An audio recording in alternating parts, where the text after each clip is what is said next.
morning, friends. It is Friday. Meredith is out today. Yep. She is at a wedding with her family, but I am so lucky to have my pal Sarah here. Woo.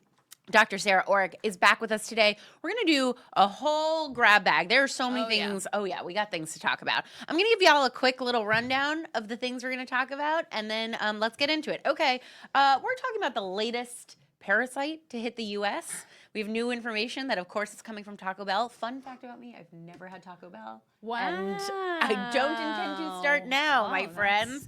Then we'll be checking in on ICE vehicle stops, as well as I did my patriotic duty last night and watched the Trump address, so you don't have to, and I can tell you all about what I heard and said. Then we're going to be doing a grab bag. Taylor Frankie Paul is having new, pretty serious allegations about her children, and I really want your perspective of that as a mother. And then this is the one that I'm really excited about. Oh, yeah. Okay, if you are not on TikTok, voice Memo Guy.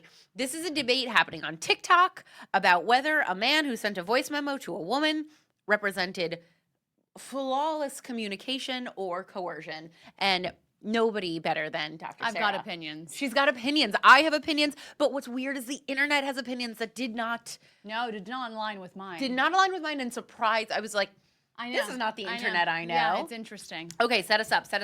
Okay, so the CDC is investigating a large multi-state outbreak of cyclosporiasis, a diarrheal illness caused by a parasite. Cases have now been identified in 34 states, with 1,645 confirmed domestically acquired cases and more than 5,100 additional cases under review. And I think that's really low. Oh, okay. Because I think right now the figures, I think, are catching up. I think states are a little bit faster in reporting. But again, it's a hot mess. It's not something that we typically test for when someone has a diarrheal illness. And probably, like, at what point like, not that many people are presenting. I was going to say present, or like, I don't know. I remember this is, I want to let you keep going, but I remember it turned out, had COVID in December of 2019. Oh. Like, long before people thought there was COVID in the United States. And like, I found out that it was COVID many months later because I tested for antibodies. And I was like, oh, I know what that was. But I didn't go to the ER, but had I known COVID was a real thing in New York City at that time, like, I was really, really sick, So right, but some people have sort of mild illness. It's protracted, so it's a long time. It's easily cured with Bactrim, which is an antibiotic. Okay. Yes, but for people who have, if they're immune compromised, if they have other issues, they may end up in the hospital because they're not drinking enough water. Dehydration. That's what I was thinking. Exactly, not because of the parasite directly. Okay, so last night we've identified the source. I was gonna say, okay, tell me about this. Tell me about the source. Tell me about what that means next for everybody. I also, I have a girlfriend who lives in Japan, is coming to visit, and she was like, if I get like a diarrheal parasite, the month that I'm coming, I'm gonna, lose it at the United. This is very U.S. coded. It's very U.S. COVID. They identified it in Taylor Farms, and apparently that's the biggest supplier of iceberg lettuce to Taco Bell. Well, there you go.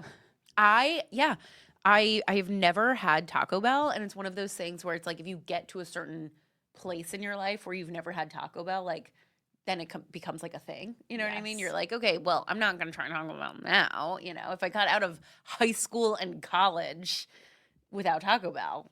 I know. Then you're done.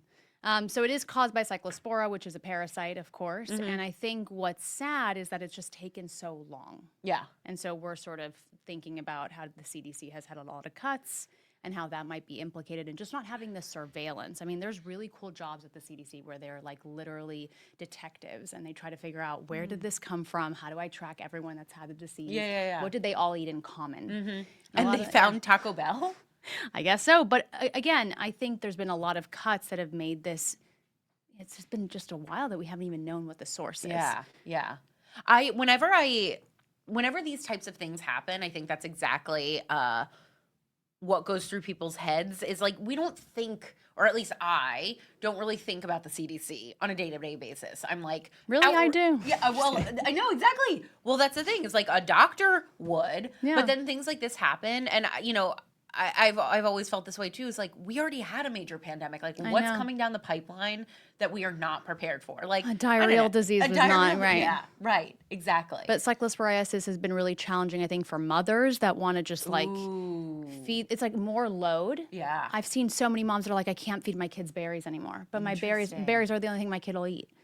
Right, and just like different behaviors around. We already don't eat enough fruits and vegetables, and then to not know which fruit and vegetable was the root of this. That's so true. I know it does feel like, I don't know, we do dystopic every week, you know? We're like, oh yeah, no more fruits and vegetables, only processed foods. Yep. I wonder, actually it's interesting. How do you think like the maha of it all is playing into it? People who, you know, on the one hand are like, I only feed my children organic fruits and vegetables, and yet and we didn't know if those were safe. Yeah, at this nobody. point. Yeah. Even I started. I'm like not a hypochondriac in that way, and even I was like, I got some fun things coming up. I'm not looking for. The risks were relatively low. Again, like this is uncomfortable and inconvenient, but if you do know what it is, you can have a great treatment for it. But I think it was still just like I don't want that. I don't want that. That sounds terrible. Yeah, me too. I started to make some different decisions, but like cooking your fruits and vegetables is just not a point. Yeah. No, thank you. Somebody's saying that the redhead look like Antonella Messi. Is that Messi's wife? I think it must be. Okay, fine. Who is a babe. Okay, well, thanks. So I guess thanks, y'all. Okay. Anything else to say about this? Like, what are you worried? I guess if you don't need Taco Bell, we don't need to be worried. I think now that we've identified a source, we feel a little bit better. But I think overall, it was low risk enough that I wasn't feeling that terribly, and I didn't actually change any of my behaviors. Yeah. It's, you know, I think it's like also meme. Like it's total meme stock, you know? Somebody's asking what we're talking about. Welcome back to the moment, everybody. Cyclosporiasis. We're talking about the diarrheal parasite, I guess. But we got other things on the docket. I guess let's move on. Let's talk about Donald Trump, who I watched give an address last night, primetime. Interestingly, NBC and ABC refused to carry the address. Oh, wow. Which, by the way, he talked about in it. I'm just going to... A couple of other things that are happening in Donald Trump land is, you know, we talked about this on Tuesday. ICE agents had killed 2 more people, fatal shootings, innocent people, not that guilty people deserve to be shot in the street either. And there's been talk about whether ICE should stop making traffic stops. And then Trump, via Caroline Leavitt, came out and said, absolutely not. So that is happening. And then I want to talk about this address from last night, where it was all about whether there is election interference. It was all setting up to the midterms and all past the SAVE Act. And he has this, and he announced basically this investigation by like the FBI and everything into election fraud. But he also, it was like really bizarre because he kind of like got up in front of the nation and told the world our elections aren't safe, but also didn't give any real like information or evidence, context. Yeah, like he did. What was the deal with the documents that were like posted online? That's what it was. It's like he was, he was announcing this investigation, like all the things they found, and there was a lot about like China. The election he won. No. Interesting you say that. Interesting you say that because it was all sort of centered on 2020 and the midterms during his first. And I'm like, interesting that we've skipped. The 2024 seems to have been safe. So 24 was safe. I mean, he didn't explicitly say 24 was safe, but he didn't. He was like, yeah, 2020 is the one we're really worried about here. Got it. And then there was stuff about Obama. It was really strange. He blamed the media once again, but I, in some ways, was relieved because I was a little bit worried that he was going to like do some sort of like it's a national emergency, which like he still could be laddering up towards, Right. I heard the Hungary model. I mean, I guess a lot of right. It happens in a lot of places. Yeah. Wait. Explain what the Hungary model is, just in case. I'm not a historian, but it seems like this is a way that some of these authoritarian governments are able to kind of keep control. Is say, hey, there's a terrorist action. We need to be safe. Right. That's what they do. And I think there was some kind of maybe it was like a terror that maybe was. Yeah. This happened in Russia. This has happened in a couple of different places. I mean, it happened in Hitler's Weimar Republic. Okay. Gabby, can we throw up the comments? Just I see some people are commenting. I want to make sure that we're getting those comments in. We love to hear your comments and questions. But I think the point is, and I think this is what a lot of historians have said: if you know what's coming, or if you know what the setup is, and Yep. like you're aware and informed. Yeah, like it just felt like fear mongering to me. It was just so that his base, I think, is prepped for it. By the way, he talked about the California race, and like once again Like our upcoming. No, the primary. Oh, okay. And about how it was rigged against Spencer Pratt. I think also Spencer. What's hard about that is California does need to count their ballots. Like California needs to fix their ballot counting, period. Why? What's wrong with it? Slow. It's so slow. I mean, he made the point to his audience. He said the It took primary too was long. June 2nd, and they just technically finished counting last week. That just sounds like bureaucracy to me. Yeah, no, it's definitely bureaucracy. Like, don't get me wrong, but There's a lot of us here. There's a lot of us here. But fair. But I also am like, yeah, this is one of the things that Democrats are no good at. Or like Democratic run states are no good at, and that we do need to fix, or I think we need to fix, because it leaves space for bad actors. Yes, and misinformation in that vacuum. Exactly. Okay. And I think that that's really what he was doing yesterday. I think is like he got on and he played the old hits, and it did make me wonder. I wonder how much the old hits still work for people. I don't know, but I saw the addresses of the family members of the young Colombian man Tell me that more, died. Both his father and his wife, or his partner, and it was soul crushing. I'm Colombian. This one particularly hurts. Yeah. And it's just What did they say? just to hear like the real life stories. I think is really important for people to, because like sometimes these victims become a little bit dehumanized. Totally. And we And just they talk become about political ICE and props, political yeah. props, but like, this is a person that was just out there trying to make it work for his family. A 3-year-old daughter. He was supposed to go to the park with her later that day. Like, there's just, and this woman's like, how am I going to explain to my daughter what happened? Yeah. Yeah. How could you ever? Yeah. And I just think most of us are able to connect with that human story. Yeah. I wonder And that injustice. what you think, like with all the like Maine of it all, the upcoming election, like Maine has been weirdly in the spotlight for like such like a small, or not small, but like a rural state that minds its business. It's been like all up in the national news. Isn't news, yeah. Do you think that this is like a big enough, human enough story that people will be like, yeah, I'm gonna vote? I'm seeing some changes. Yeah. I'm seeing, I think, and I'm like sort of hearing that. Yeah. It just feels like this has gone too far. I do think it's interesting, like ICE, these killings, like they do cross political boundaries. Yes. And that's also part of why I wonder if like Trump now decided to address the nation and be like, see. let me Sort of get change ahead of the this. story. Yeah. You know what else was interesting to me this week? JD Vance was back on Joe Rogan. Okay. And I missed that one. yeah, well, I only saw clips of it, but the clip that I did see, JD Vance was saying that we, the administration, mishandled the release of the Epstein files. Okay. And he was like, that doesn't make us guilty. We weren't covering anything up. We mishandled the release of it. Okay, so now are they going to correct it? Well, good point. One, I don't know. 'Cause But they here's why I can. thought it was really interesting.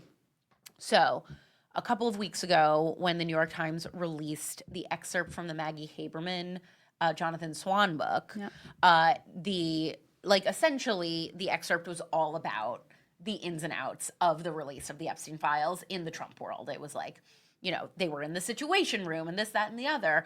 And I was reading it, and it was so specific. You were like, okay, who's the leaker here? Who is giving this information?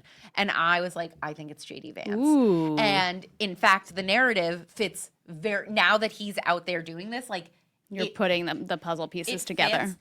It's falling into place. It fits so well because within the narrative, JD Vance, in the Maggie Haberman narrative, JD Vance is the one saying, we need to release everything and like you know, like we need to be as transparent as possible. He had like a finger on the pulse of that. I can see And also if he's the leaker, of course he looks like the hero there. And then to see him on Joe Rogan, it also said to me that he is trying to find ways to find daylight between him and Donald Trump, which I think is interesting. I can see that. All right, let's go to grab bag. Okay. I wanted to start here. And I'm just going to set it up for you, but I kind of want to let you cook because I feel like you are going to know more about the ins and outs of this, both as a mom and as a practitioner. Yeah.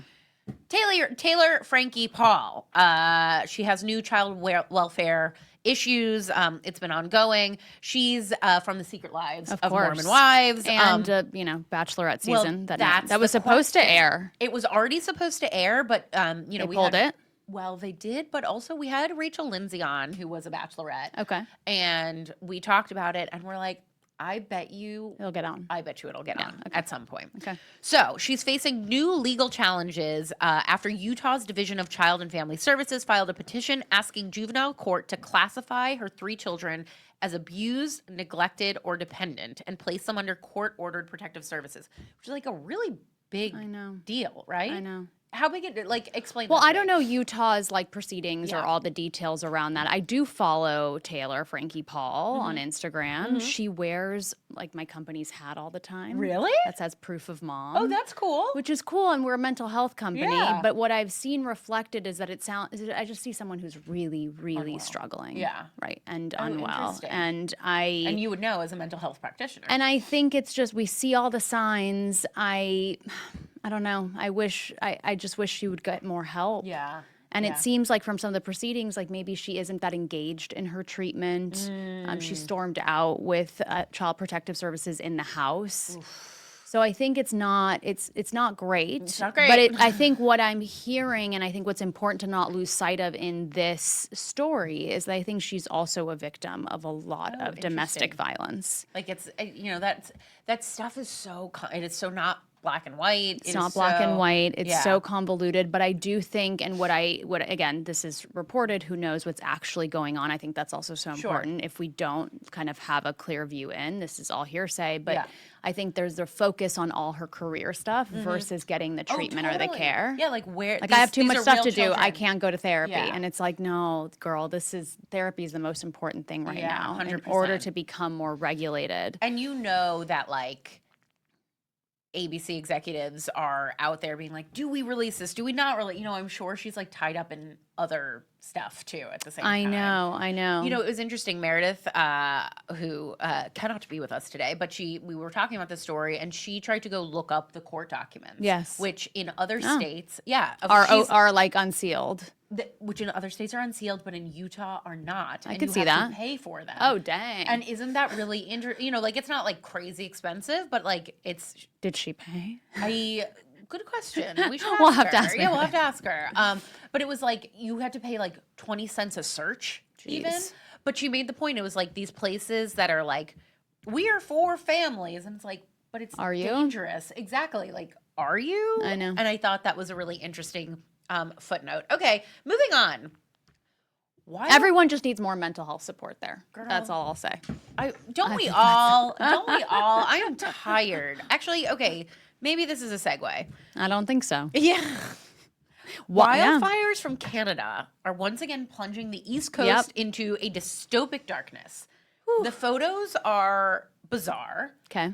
And what I remember is maybe I don't know, I'm going to say 6 years ago, it happened for the first time when I was living in New York. And I remember it being overwhelming, shocking, couldn't believe it, feels like a once in a lifetime, looks like a Blade Runner type situation. And now I feel like this happens once a summer. How does this affect our mental health and our physical health? It's huge. I think we don't understand, and we haven't researched enough or talked enough about how climate change is actually a huge impact on mental health. Say more.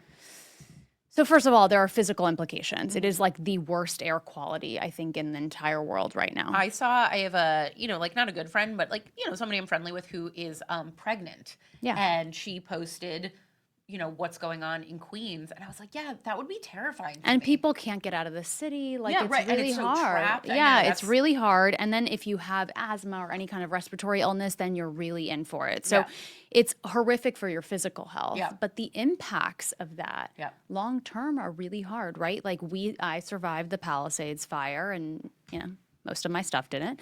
And so but it's this feeling of like there's of course some PTSD, but there's like, what is secure anymore? What is secure? It feels like everything could go away any second. Yes. Which is, 100%. and listen, there's some good from that, of like, that is like, life is impermanent and we have to get used to that. It's uncertain, etc. But to think like, oh, there's going to be a drought, we don't have water, like when resources are starting to become so limited and like, that's concerning. It's really concerning. This is actually like a relatively big news story. I live right by, there was a big water main break in West Hollywood. Yes. If you guys haven't heard, like next to Book Soup. Next to Book Soup, which Great bookstore. We both know how. Yeah, we both love Book Soup. It's the best. I think Book Soup seems to be fine. Okay, good. But it's right at that corner. Yep. And the pipes there were 110 years old. Okay. Which makes me be like, I guess maybe I'm gonna write in Spencer Pratt, you know, like. But this water main broke, and like the videos are like, it's just like rushing throughout West Hollywood, like. Cars are destroyed. Homes are destroyed. Like, I didn't know it was that massive. Oh, it's our streets closed. Yeah. Oh, the street has collapsed. There's like a sinkhole. What? Yes. There is a sinkhole in the middle of Santa Monica. I mean, not Santa Monica, Sunset Boulevard. Which, like, if you don't live in LA, Sunset Boulevard is a I know, that was where the Tower Records was. Exactly. It's literally right. It is right where. I love this woman so much. I'm so sorry to bring it up. Pamela Anderson's sex tape was first distributed. I love her too. I know. But my point is, I personally wasn't affected by it. But to see these videos of water just rushing when like LA does not We need have water. The water. We need that water. But then also there have been helicopters over my apartment like nonstop since 3 a.m. yesterday. And it's just this like low grade buzz that I feel like I cannot fully sleep. Yep. It is like I feel crazed. And we talked about this. It reminds me of what Aaron Brockovich told us about these data centers. Yes. And this low grade hum and like this mental health. You know, like I Well, understand. it's activating all of our nervous systems, right? The fight or flight doesn't turn off. And so that is problematic. It's as a species. As a species, no, it's been really interesting to me because like I had a hard week because my dog passed away, but it's like this low grade buzz in the background of my life is like I feel like I can't my hair looks you know what I mean? Like I can't totally get my shit together. Okay, anyways, also speaking of mental health. Oh, yes. This is a weird one. I'm not sure. Okay. Tell us. Okay. You go. Sure. Tell us. Okay, so today, on to the Today Show, there was a security scare. A man was arrested Thursday morning after breaching security at NBC's Today Show. I thought that would be harder to do. Yeah, you would think, right? I thought you need to like check in and get your badges and show your there, ID. I applied to be at the Page program like 20 years ago. Okay, cool. So it happened at Rockefeller Center, of course. Yeah. And according to NBC and law enforcement, the person was looking for Al Roker, but did not find Al Roker. So Craig Melvin was allegedly lunging at him. That's crazy. But then I think it was fine. I think it sounds like it ended quickly up being taken into custody. Yeah, and it was like I think they said that there were like racial slurs thrown at him. It's just a scary world right now, I think, is what's going on. I think that it's like... But I feel like this has always happened. That's true. Fair. This one doesn't feel as... It's alarming, but I'm like... It could have happened in the 90s. At least he didn't have a... Racist. At least he didn't have a gun. He didn't have a gun. Then I would be saying something. That's really true. I know. That's but a really like, good point. I think as long as there's people in the media and people to like stalk, I don't know if that will ever go away. Yeah, that's a really entirely. Good point. I know. But I'm glad that it was neutralized and everyone's safe. It seems to be okay. And I hope he's getting mental health care because that's probably what happens with all these people. Okay. Speaking of I feel like every one of our stories we're like, and speaking of poor mental health. Yep. Okay. This one I thought was sort of like hilarious and I really wanted your take on. Okay. Secretary of War, Pete Hegseth. It's so like I'm mommy's biggest boy. And this story is very mommy's biggest boy. So he addressed the troops this week. Yes. Not about the ongoing war in Iran. Nope. Not about Venezuela, but about offering military testosterone deficiency tests. As somebody who specializes in hormones and well, I have a lot to say about testosterone. Please tell us about testosterone. Testosterone is a controlled substance currently. It's not FDA approved for women, even though it's very useful in women because women also have testosterone. Wait. Oh, yeah. Tell me more. It's a controlled substance. So tell me one about testosterone being a controlled substance and tell me why women need it. Because yeah. Okay, so it's a controlled substance for unclear reasons. Okay. I don't know people who have addiction disorders and are like, I need testosterone. I guess some men Is it maybe like a overdo it. maxing problem? maybe a little bit. Has it always been controlled? Yes. I believe so. Wow, that's so interesting. I think the biggest issue, though, is the lack of FDA approval for women.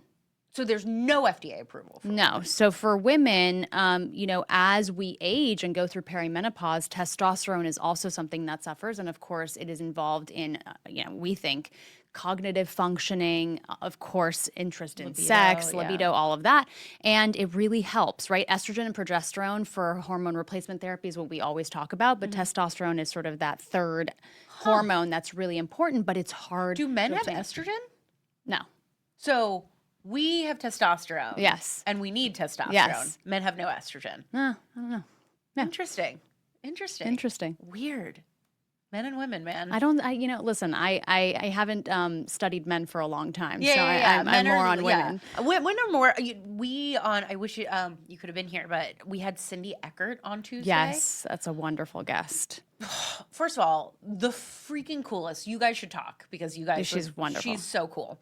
But also it was really interesting hearing the ways in which the FDA treats women in all of these, in a way that men is just sort of yeah, sure, you need Viagra, go forth. Get your dicks hard. Yes. With women, it's you have to jump through hoops. Yes. It's and it seems like. And listen, it's not that I don't think testosterone deficiency in men is a problem. It certainly is. I don't know if it's this big of a problem or if it needs to be routine in this way. Yeah, that's what until it seems people have symptoms, right? It's not that men shouldn't have testosterone replacement. They should if they're having significant symptoms or if they're tired, if they're having brain fog, if they're having. But also, don't you think? I don't know. When I see this, I mean, I don't know.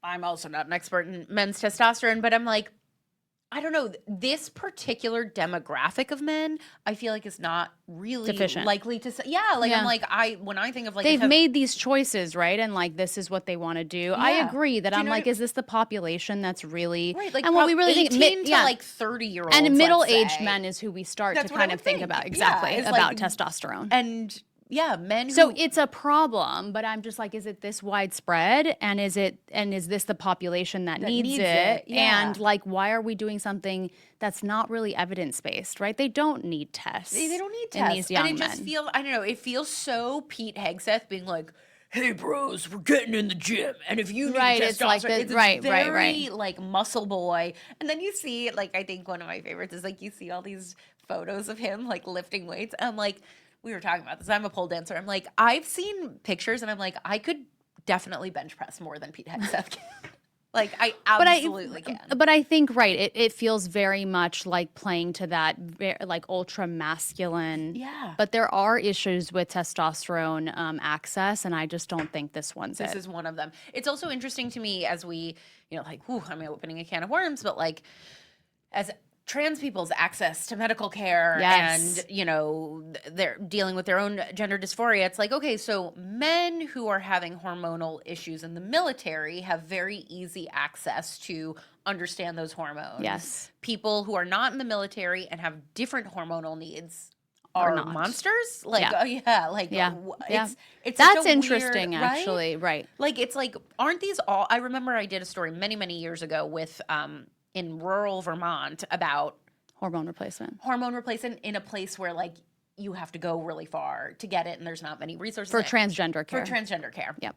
And it was the first time I'd really sat with a doctor who explained to me just how this is just like chemical, like we all, like this is just like playing Yes. with hormones, and we play with hormones all the time. Like you said, with perimenopause, we play Well, with you hormones. know, I think the silver lining is I'm glad he's talking about hormone replacement. Exactly. No, that's what I'm saying. It's Maybe like, it's that's so, right? maybe that's the That's takeaway. the through line. I know that's exactly Okay, what I was okay. thinking. Is like it's so weird that like for an administration that spends so much time policing how we talk about hormones, Yes. to be like, okay, but in this very specific way for this very specific population with this very specific Well, there's women social in the construct. military, so maybe they're going to they're be on. getting this. Do you think that women are going to get testosterone tested? I think this is definitely like we're in the gym bra and we're gonna But I think spreading the word about hormone replacement. It's great. Thank you, Pete Hegseth, for your Thanks. service. Okay, I'm really excited to get your take on this. We've been doing like an asking for a friend segment, and we were going to take your questions. But this week. one's so much better. But this one is, I felt like this one was really, really timely, but that's not to say like we want to hear in the chat your take on this. And if you in the future have questions you'd like us to answer, we are doing advice going forward.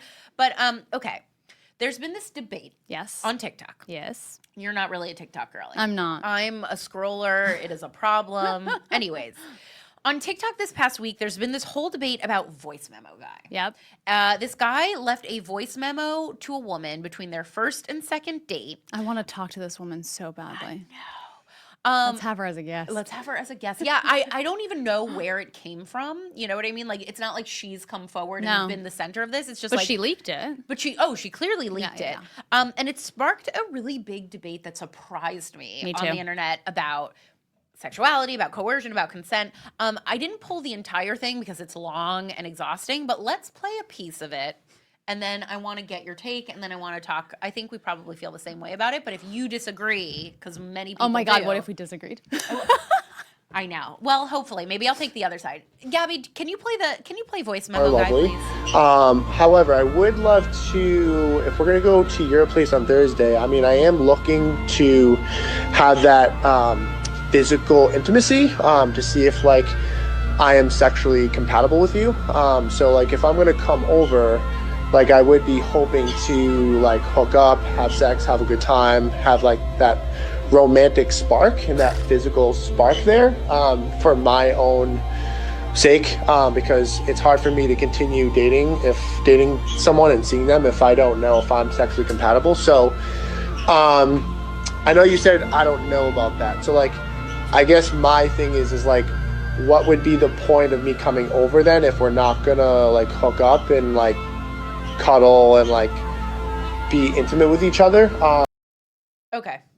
So he basically goes on for another minute exactly like that. Yes. With like a little bit of like therapy speak. Not Yes. therapy speak, but like almost Yeah, sounds there's like boundaries. There's like this I'm communicating. yes. There's I'm a clear communicator type of thing. I think a lot of people are weaponizing this type of language and sort of using it Vanity to Fair did an article manipulate. about this week. Yes, to like manipulate and coerce into what they want. Yep. I think, oh my God, there's so much here. So, okay, What's your first- hot take? And I'll tell you mine. Okay. I mean, I guess I have a lot of hot takes. Let's put the context. They had just met each other once. So they'd gone on a first date. And then what it sounds like, and again, the only context is like from Yes. this, what it sounds like is that they were planning on going on a second date Yes. at her house. Yes. And then what I wrote down in the interim is it said, I know you said you don't know about that. Like, in other words, it sounds like they'd already had a talked about- conversation. Well, that bothers me. They had a too. conversation, and I think he didn't have. the answer that he wanted. Oh no, he didn't. And he didn't have the clear communication while they were in person. While they were in person. to say this. And it sounds like, I don't know, here's what it sounds like to me. It sounds like two young people, and like, you know, like does he sound that young? maybe not, but like just I guess men, who knows? But like, I don't know, for me, like I never, at this point in my life, I don't do a second date at the house. Ever. Doesn't Sure. matter Sure, what's sure, going sure. on. Yeah, It's yeah. like, Fair. It's Okay. too soon for you to be in my personal space. Yeah. But it sounds like when I was younger, I definitely would have. Yeah. And I definitely probably would have done it and been like, Well, maybe also I have we'll to say, dating is expensive. dating's expensive. People don't have that many resources. Coming over to a house is like 100%. Right? Yeah, we'll have there are savings. Yeah, 100%. And so I that's my sense is that she was like, probably like, maybe we could. No. And then my real hot take of all of this, there's been so much, and then I want to ask you about it. It's like, is this consent? Is this coercion? I don't really think it's either. I think this man would be terrible. Do not have sex with this man. Do not have sex with, like, imagine a man being like, hey, I just, like, for the sake of me. Yeah. Able to come over and This is not going to be a pleasurable experience for the partner. My God. I heard this and I was like the desert. Like, well, and I think what we kind of disagree with is the point that people are making is, actually he's clearly communicating. He's telling her what his needs are. Like, bravo. But I actually think sex is so much more complicated than that, especially with a woman. Yes. And so it's like this takes away all the mystery, all the uncertainty, all the tension. All the like the tension. Desire. The tension is what builds the desire. 100%. And not just the knowing tension, someone. Like the safety, right. She doesn't know who he is. Yeah.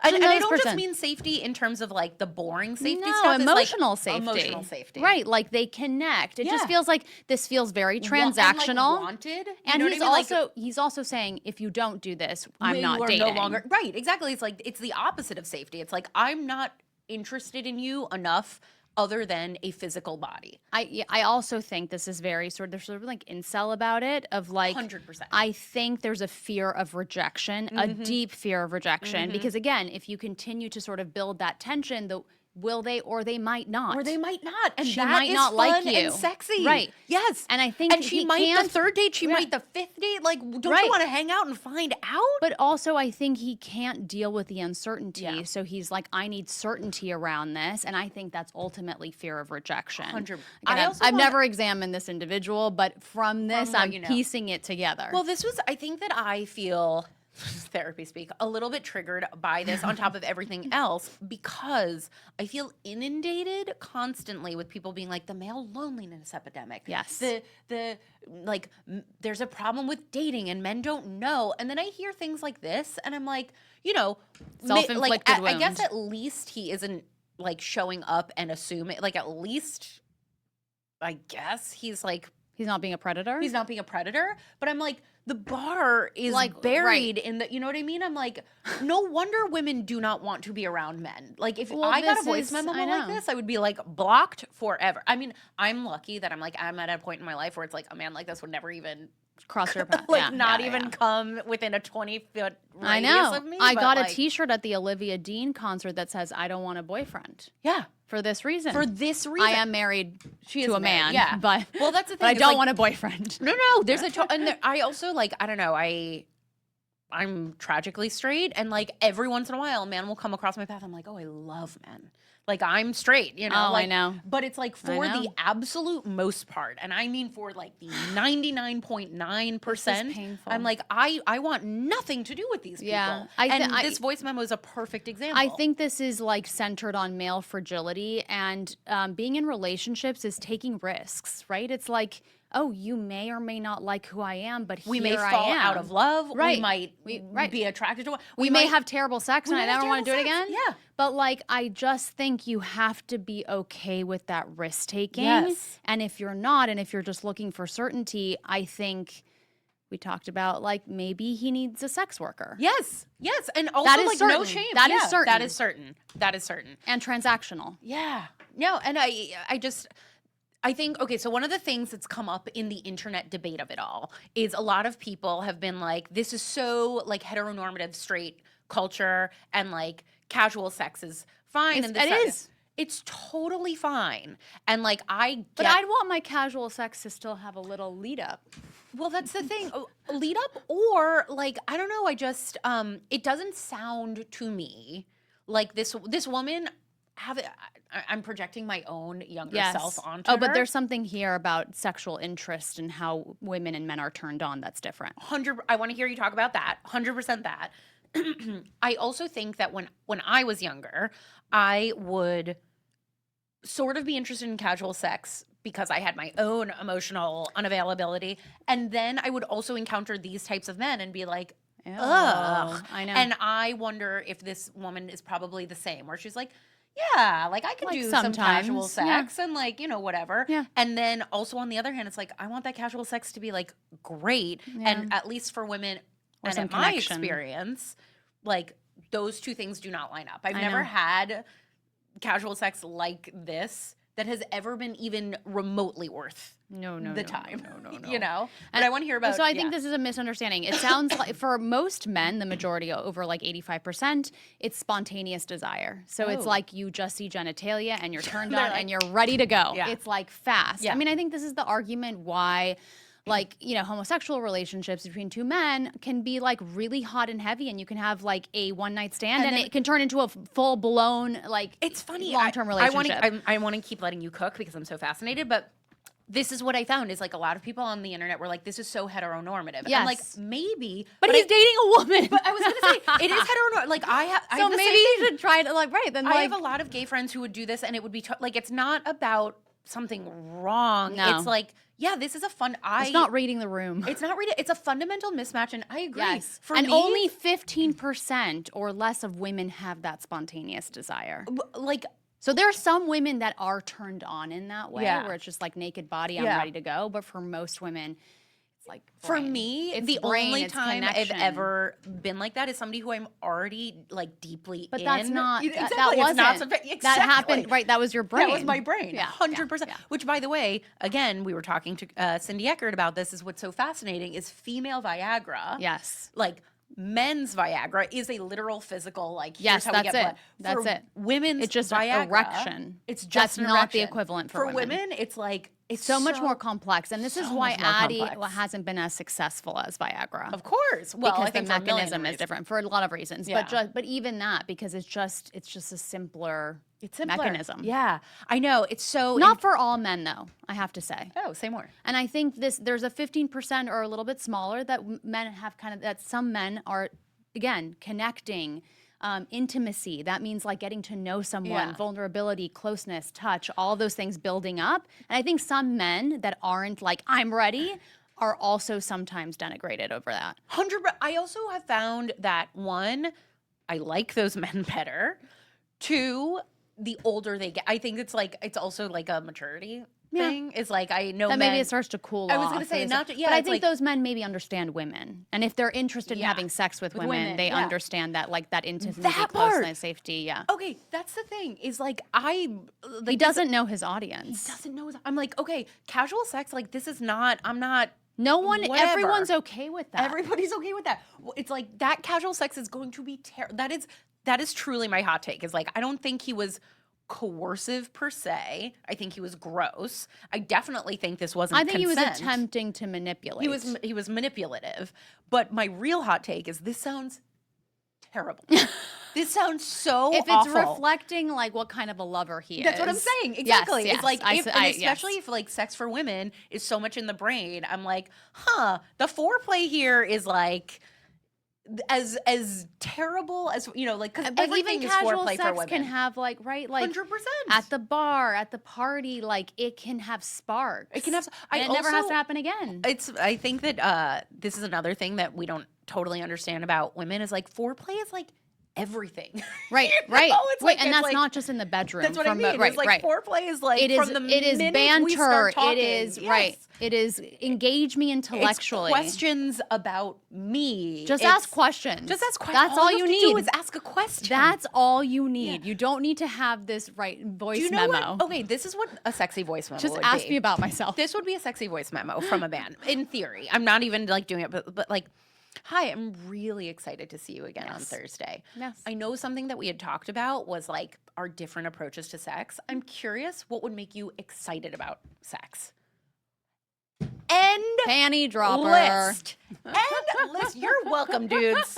You are welcome. If a man sent me that, I would be like, oh my God, let Or me what- think about what- that and get back to you. And then I would think about it and then I would be like, ooh, I'm kind of turned on. Or how about what happened that you're feeling this way about sex? Ooh, well, only a woman would ask another You one. Yeah, think like so? I don't think a man has ever in his life considered. Yeah. Like that, most of us have had sexual assault. Exactly. No, that's the Thanks. thing too with this is like, I think that's another reason why I'm like, hashtag triggered is I'm like, in a world where men consistently show up first in leadership positions where they're trying to tell us that they're safe, and then it finds out they are deeply unsafe. I know. Like, it is scary for I know. women. I started to. Yeah. This is anyway. I'm like people going to Capitol Hill and taking pictures with congressmen, and I'm like, oh my god, that might not age well. That might Isn't not that age well. Yeah, no, it's terrible. It's terrible. And so when a man sends a voice memo like this, is like, you are sending it to a likely traumatized woman. Like, Very likely. She does not feel Very safe with likely. you. It's underreported. Safety, it's happened to most women I know. And safety is, like, I think, one of the most important things. And that's that also let emotional women- safety. that's- yeah, the whole that's thing. like you don't. It's not like you have to have a knife to be unsafe. No, and men do not get that. Anyways, You just have to send voice memos. I like was this. really excited to talk to you about this because I do think that we fundamentally agree Yes. on this, but the internet does not. Guys, we will be back. Actually, the three girlies are going to be back on Tuesday for a wrap-up episode because we've missed one another. Meredith will be back. I'm going to go see The Odyssey this afternoon. I'm so excited. Although I was saying to Gabby, like, speaking of It might be my first movie back in a theater. I love that for you. I heard it's incredible. I've heard it's incredible. I love The Odyssey, and I have very strong opinions on the fact that Odysseus... Did you read this translation? I read it in college. Like, it's been a long time. This woman's translation. This woman's 'cause translation. I read some. No, other I've never kind read of- this woman's Oh, okay, translation. okay. No, because Apparently I don't it's think the she had it's the done it. best. Yes, she hadn't done it when I It is a was college. in I read it in college too. Right. It's such I don't a know if college. it's a book I would read now, but I might try. Exactly. We'll see. Well, it's you get the drift, but I always There's so many parallels, right? The destruction and harm of war. the destruction and harm of war, and also, I mean, like, this is now we're like getting into it, but I'm like, men are given this time and space to wander and self-reflect and interest. Like, Odysseus is on the island with Circe for like And 10 Penelope years. just gets to And hang out at home. Penelope Like, is out fighting there off the suitors. taking care of the kingdom, taking care of his grown-ass son, Yeah, yes, weaving yes. and unweaving, and we're out here talking about this motherfucker Odysseus, like, thousands of years later. Do you see the veins popping out of my neck? It's the same. Yeah, it's the same. It is the same shit. Justice for Penelope. We'll see you guys Justice on for Tuesday. Penelope. Bye, guys.